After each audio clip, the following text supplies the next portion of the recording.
Hello, and welcome to my MATLAB tutorial. MATLAB is a relatively simple programming language invented by physicists and primarily used for that field, which operates mostly in physics and math terms to make variables like lambda n to find the wavelengths of stellar motion. Alright. So to make a variable, we start by naming it lambda n and setting it equal to the result of a formula, which is lambda start.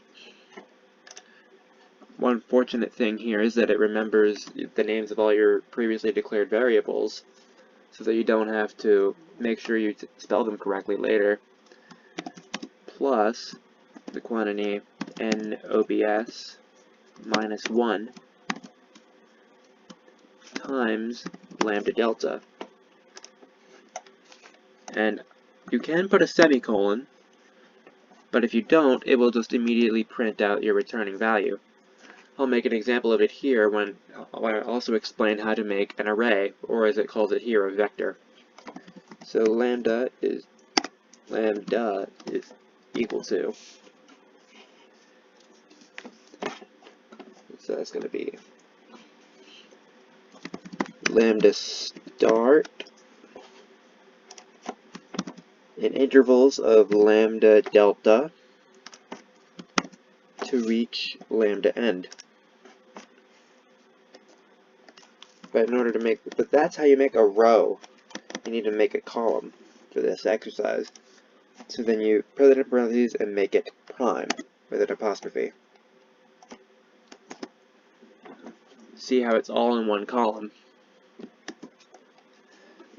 And to extract a certain column of a two-dimensional vector, S is equal to spectra. So it says spectra rows columns. And for the rows we want all of them, so we put a colon.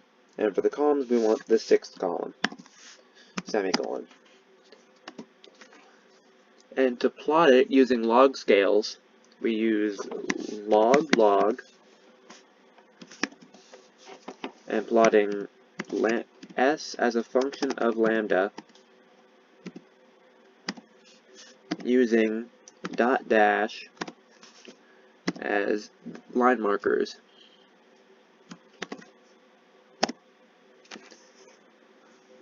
And as you see, this is what our graph looks like using log scales.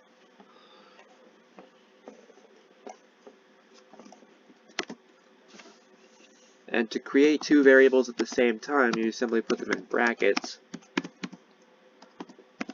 IDX is going to be equal to the minimum value found in S.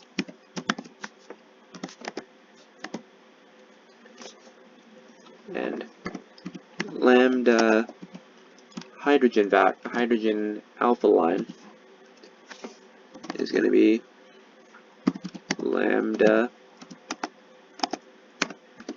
I can't spell, lambda IDX.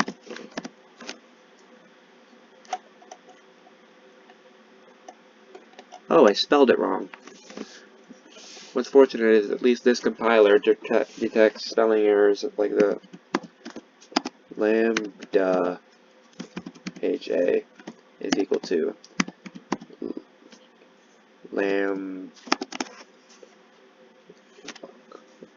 lambda IDX.